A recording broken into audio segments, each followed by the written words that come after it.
Los saludamos, amigas y amigos de 15 UCR, este canal que se paga con los impuestos que tributan los habitantes de este país. Y repitámoslo, se paga con los impuestos y con todo lo que el Ministerio de Hacienda es capaz de endeudarse, que eso es como el 30% de la financiación, porque a mí me parece que eso no debe perderse en la perspectiva. Tenemos, y la sonrisa fue precisamente del señor ministro de Hacienda, don Elian Villegas, y leí por ahí que su nombre quiere decir en la tradición del cercano Oriente, roble, y creo que usted ha sido un roble no sé si sus padres cuando lo bautizaron sabían las que usted le iban a tocar a favor del país, pero sin embargo quería invitarlo a referirse al tema de la regulación del sistema financiero y tal vez la pregunta inicial es ¿hay o no muchos reguladores en el sistema financiero? ¿Está sobreregulado el sector financiero? Por favor, señor ministro.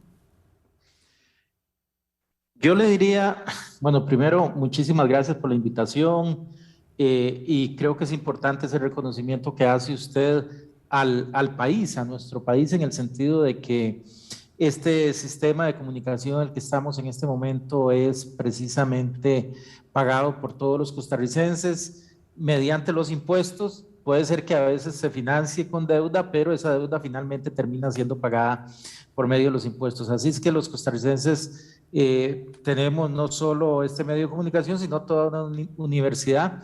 Y nada más, así brevemente, para que nos hagamos cuenta y luego vamos al tema que usted me está planteando, pero para que sepamos cuál es el problema que tiene el país en este momento, el problema fiscal.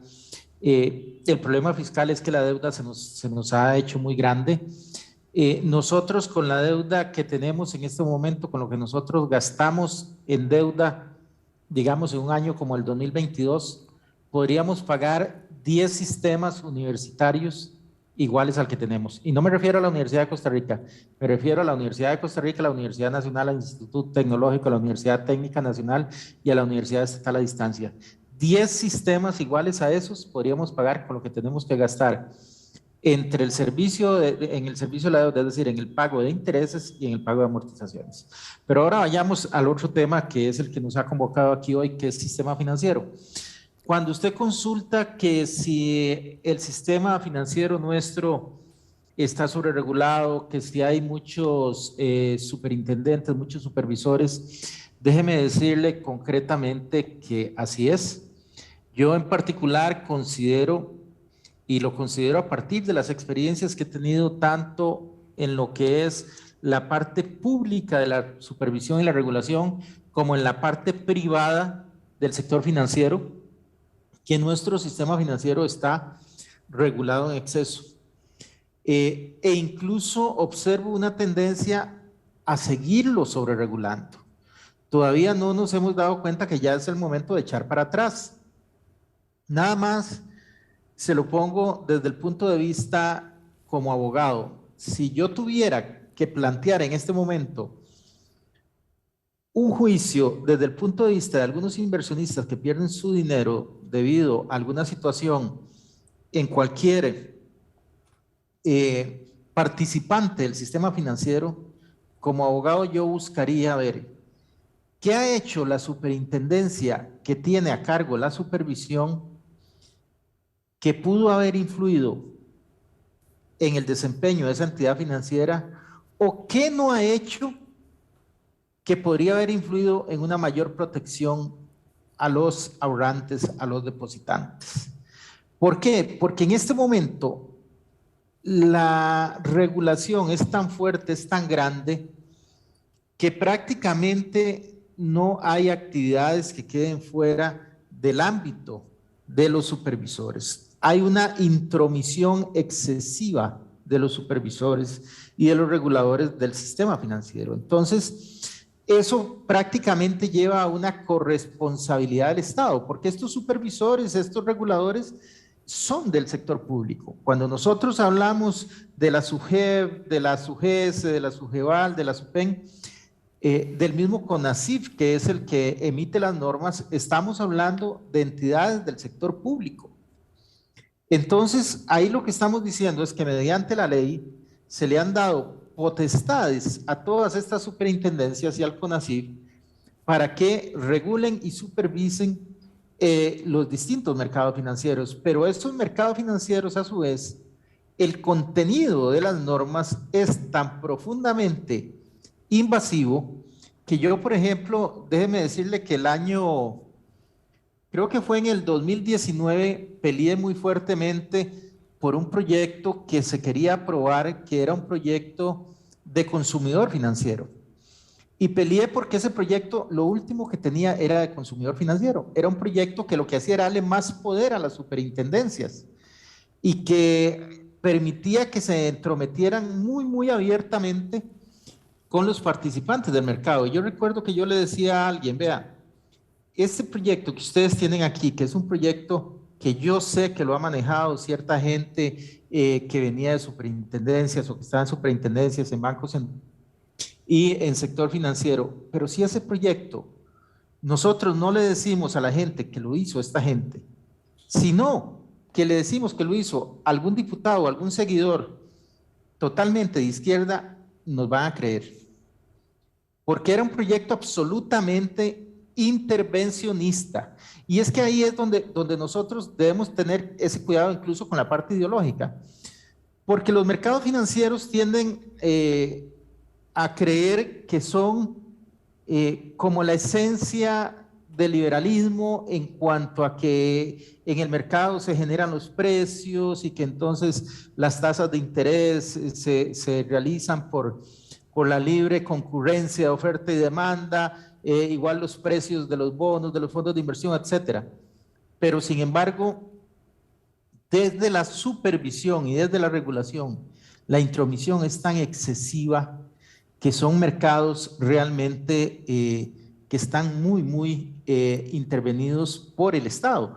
Pero lo más sorprendente es que cuando usted se va a determinar quién ha llevado adelante esas intervenciones, se va a encontrar de sorpresas, porque probablemente las personas que han hecho esa supervisión y esa regulación excesiva podrían ser considerados en otro momento o en otro lugar que no sea en ese espacio de supervisión como personas probablemente de una ideología liberal o neoliberal incluso. Pero cuando se sientan a supervisar el mercado financiero, eso se les olvida y se convierten en unos intervencionistas a ultranza que creen que solo el Estado puede generar la seguridad que ocupan los inversionistas. Pero esto tiene una corresponsabilidad y esa corresponsabilidad es que entonces el Estado se convierte en una especie de garante subsidiario de todos los inversionistas. Y ese es el problema específico que tengo, en este caso yo, porque entonces eso genera contingencias fiscales para el Ministerio de Hacienda. Y ese es el tema que yo creo que hay que tratar de llegarle, y es un tema donde el mundo, porque no es solo Costa Rica, también en el mundo hay que decir que hay un excesivo intervencionismo, muy probablemente en los próximos años se va a devolver. La regulación y la supervisión es un proceso cíclico donde en un momento estamos con una regulación muy fuerte, luego se baja, viene alguna crisis, se vuelve a subir. Es algo muy típico. Debiéramos buscar unos puntos medios que sean todavía un poquito más protectores para la gente, para el inversionista, pero a la vez que permitan facilitar el negocio, que permitan facilitar la competencia. Porque esto tiene también otro componente. Ese otro componente lo viví desde el sector privado. Y es que cuando usted se va al sector privado, en mi caso asesorando a unos clientes que querían llevar adelante una sociedad de fondos de inversión pequeña, recuerdo, se hace imposible tener una sociedad de fondos de inversión pequeña, porque el costo de la regulación, el costo de la supervisión es muy alto. Cuando usted tiene que tener una serie de comités, una serie de expertos independientes, auditorías, se le vuelve excesivamente oneroso el negocio. Entonces, no es posible tener un negocio pequeño. O usted tiene un negocio de tamaño grande o se le hace imposible tener ese negocio pequeño. Pero luego, la segunda parte de su pregunta. ¿Son muchos los 4 supervisores que en este caso tenemos en el país? Pues déjeme decirle que a mí me parece que son excesivos. Cuando nosotros pensamos en supervisores, nosotros tenemos 4 superintendencias y tenemos un órgano que se encarga de emitir la regulación, que es el CONACYT.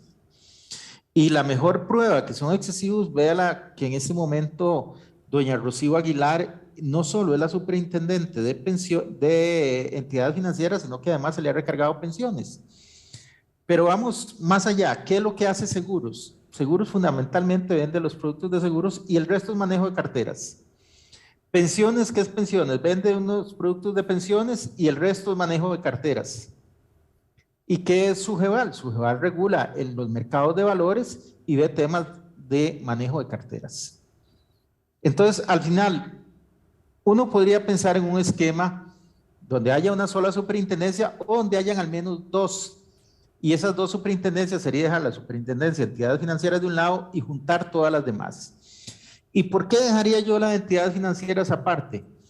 Porque, y ahí don Juan Rafael, usted entenderá perfectamente esto, cuando el banco más pequeño está en problemas en un mercado como el costarricense, eso es más delicado que el hecho de que el puesto de bolsa más grande esté en problemas.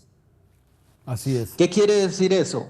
Eso lo que quiere decir es que si don Juan Rafael, usted o cualquier otro es el supervisor de bancos y tiene la supervisión de todo lo demás, la racional es usted se va a dedicar a ver los bancos, porque lo demás tiene un riesgo que es relativamente bajo y que usted puede controlar mejor si tiene bien controlados los bancos.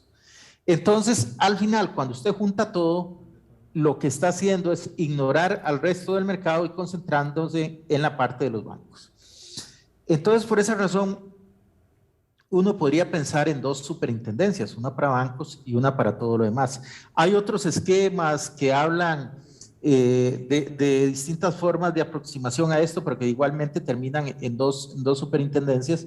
Y yo lo que pienso es que nosotros hemos exagerado. Cuando hablamos de 4 superintendencias, estamos hablando de 4 proveedurías, 4 departamentos legales, 4 direcciones administrativas, un montón de costos que podríamos evitar, pero además estamos pensando en distintos segmentos de negocio que al final pueden llegar a redundar en el mismo participante. Y les pongo un ejemplo. Señor ministro, sí. Antes del ejemplo, pidámosle al canal que nos invite a regresar y entonces nos ofrece el ejemplo, por favor.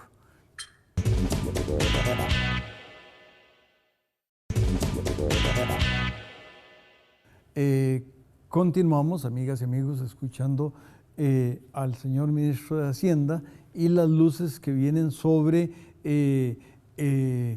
la experiencia del señor ministro a través de su gestión privada y pública.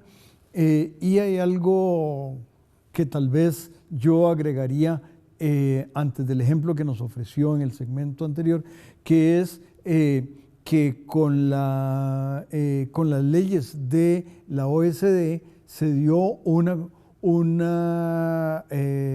aspecto importantísimo que es supervisión consolidada, y básicamente parte de la razón por la que se partían pedacitos es que a cada una de las instituciones y usando un ejemplo cualesquiera, si había que ver al Banco de Costa Rica, había que ver la parte de seguros y la parte de banca y la parte de gestión de bolsa, etcétera, y los negocios no de otro tipo, pero con la supervisión consolidada que aparece ahora en la ley. No sé si todos los reglamentos ya están vigentes, pero ahora la tiene al Banco de Costa Rica o cualquier otro banco, lo tiene que ver una sola. Y entonces parte de la pregunta es, bueno, ¿y qué van a hacer las otras superintendencias? Precisamente esa es una situación muy interesante, don Juan Rafael, porque revisemos un poquito el mercado nuestro y revisemos las mismas superintendencias. Se supone que la idea sencilla es, usted tiene 4 superintendencias con supervisión consolidada. El supervisor natural del grupo es el que se va a encargar de todas las actividades del grupo. Entonces, primer tema, ¿quién es el supervisor natural de los grupos donde hay banco? Su jefe. Entonces ahí tenemos, y veámoslo con nombres, Banco Nacional, Banco de Costa Rica, el BAC y Scotiabank, probablemente ahí están los más grandes, pero además esos son los que tienen a su vez correduría de seguros, tienen puesto de bolsa, tienen operadora de pensiones, y entonces cuando usted empieza a revisar el negocio financiero del país, probablemente al hacer ese reparto va a quedar, no sé, un 70% o más del negocio concentrado en la SUGEF. En la SUGEF debería quedar con un solo participante. La SUGEF debería quedar trabajando únicamente con el INSS. Pero bueno, al fin y al cabo, el mercado de seguros es básicamente, digamos, la aseguradora estatal, y luego hay una porción pequeña que es la que está distribuida en el resto del mercado. Pero de los participantes grandes, digamos, ahí el que queda es básicamente el INSS.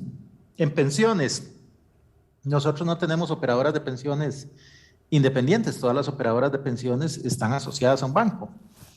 Y si nos vamos a Sugeval, en lo que es propiamente valores, los puestos de bolsa independientes son poquitos, las AFI son poquitas, realmente es marginal el negocio que está ahí en los independientes. La mayoría del negocio está en el INSS, con puesto de bolsa y SAFI, en Banco Nacional igual, Banco de Costa Rica, BAC, más o menos esos son los que mandan el negocio. Entonces, si realmente se hace la supervisión consolidada como debe ser, más bien se va a dar una situación donde de forma natural tienen que ir saliendo algunas superintendencias y prácticamente van a terminar siendo consolidadas en la SUGEF, porque el negocio que está fuera de la banca es realmente pequeño. Eso, podría alguien decirnos, es una distorsión de nuestro mercado. Bueno, tal vez sí, pero es la realidad del mercado, digamos. Si nosotros queremos un mercado distinto, bueno, está en otro lugar, pero no está aquí. Nosotros lo que tenemos hoy es un mercado con sus ventajas y desventajas, pero el que tenemos hoy es un mercado que está centralizado el negocio en la banca. Y entonces al final la supervisión, la regulación en un esquema de supervisión consolidada va a estar concentrada desde la banca. Y eso pues viene a decirnos que tiene todo el sentido del mundo que reduzcamos el número de superintendencias, que reduzcamos el costo asociado a la supervisión, que hay que reducir la cantidad de regulación que hoy tienen encima los participantes de los mercados financieros. Y ojo, que yo no estoy diciendo eliminemos la protección a los inversionistas, no es eso de lo que estoy hablando, pero a veces hay un montón de cargas de información, de cargas de obligaciones a cargo de los operadores que les meten más costo y que no le generan ninguna utilidad al inversionista. Ese tipo de cosas deberían desaparecer completamente en beneficio del mercado financiero, en beneficio de los clientes, de los inversionistas, y eso al final tiene también un beneficio y es que nos va a permitir tener costos de intermediación menores a su vez van a incidir en tasas de interés mucho más bajas en beneficio de todos, que al final y al cabo es algo de lo que andamos buscando, tasas de interés menores y rendimientos mayores también desde el punto de vista de aquellos que son superavitarios y que lo que están haciendo es colocando su dinero. Sí, ese espacio de intermediación es alto y se ha bajado, pero no se ha bajado, pero más o menos ha llegado a un piso donde no se puede bajar y usted está alrededor de lo que usted acaba de decir, con una lucidez que, con todo respeto a mis colegas y a gente del sector, nunca lo había escuchado con la claridad que usted. Y yo escucho por las razones que no vienen al caso, tal vez una de ellas es por la ancianidad mía, pero he escuchado a mucha gente y esa claridad. Y luego me parece que encima, aunque hay excelencia en la reclutación y en la formación de el capital humano que hay en el sector regulación, Banco Central y el resto, sí es cierto que alguna vez que yo dije alguna cosa en el piso 8 de algún lugar del centro de San José, estoy seguro que se habló mal de mí y yo no tengo ningún problema en que se hable mal de mí. No en el país que yo conocí como país pobre, que era la Costa Rica de finales de la primera mitad del siglo pasado, parecía una cosa no de Emiratos Árabes, pero sí muy costosito. Y repitiendo algo que decíamos al principio, eso lo pagan todos los costarricenses, los presentes y en la deuda los futuros. ¿Me equivoco? Corríjame, por favor, señor ministro. Totalmente de acuerdo con usted. Son costos que todos asumimos. Y es más, déjeme decirle un reto que habrá muy interesante para el próximo gobierno. En ese piso 8 que usted se refiere hay una serie de fotos. Todas las fotos que están ahí son de señores. Ya es tiempo, ya es el momento de que tengamos una foto de una señora entre todo ese montón de fotos que tenemos en ese piso 8. ¿No le parece a usted, don Juan Rafael? Me parece, y además yo conozco algunas damas muy distinguidas y con enorme claridad y conocimiento. Si usted me hubiera dicho eso en la época en que yo era estudiante aquí en la Universidad de Costa Rica, yo tal vez hubiera dicho, y bueno, ¿y quién? ¿No? Pero no, ahora me parece que hay un número notable y la señora Yellen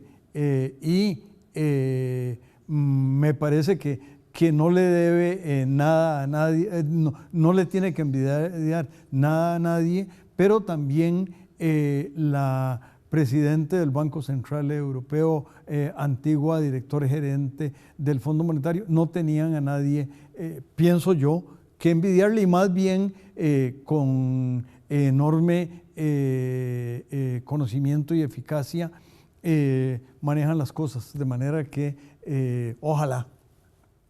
Sí, o la actual directora gerente del Fondo Monetario Internacional también, ¿verdad? Es otra distinguida señora. Entonces, creo que ya va siendo tiempo de que esos cambios también se vayan realizando, ¿verdad? Más bien, creo que ahí ese piso 8 nos ha quedado debiendo desde hace mucho rato y ya creo que es un cambio que habrá que hacer en lo inmediato, ojalá y lo tengan en consideración los distintos partidos políticos que están participando en el proceso electoral.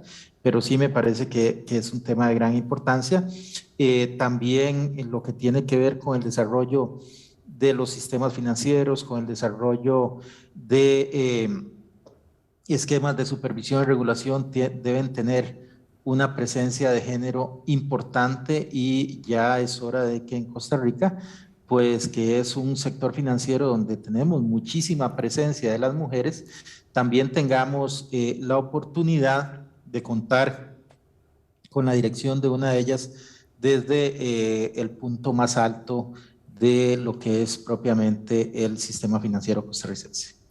Nos queda un minuto, don Elian, no sé a qué mensaje final quiera darle a las amigas y amigos. Bueno, como hemos estado concentrados en este tema financiero, decirles, en la parte financiera en Costa Rica, el Ministerio de Hacienda es de la mayor importancia, porque el Ministerio de Hacienda es el que produce la materia prima con la que trabaja todo el resto del sistema financiero. Nosotros acá producimos los bonos, la deuda pública, que es al final de cuentas esa materia prima, es la carne con la cual se hacen las tortas, por decirlo de alguna manera. Entonces, por eso es de gran importancia que el Ministerio de Hacienda tenga un compromiso con el desarrollo de los mercados. Nosotros precisamente ese compromiso lo queremos materializar mediante una figura que hemos llamado creadores de mercado, o así se llaman los mercados internacionales. Queremos y estamos haciendo un gran esfuerzo por dejar esa figura lista, por dejar algunos cambios que van a afectar todo lo que es la comercialización de valores en mercado primario y mercado secundario, y es nuestra forma de contribuir a disminuir tasa de interés, pero también a mejorar la forma como se financia el gobierno de la República. Lo felicito, muchas gracias, don Juan Rafael. Le agradezco, y a las amigas y amigos los invitamos a que se mantengan con los espléndidos programas que difunde 15 UCR. Muchas gracias, señor ministro, y felicitaciones. Y gracias a nombre del país, o por lo menos de este anciano. Para servirle, don Juan Rafael, estamos siempre a la orden.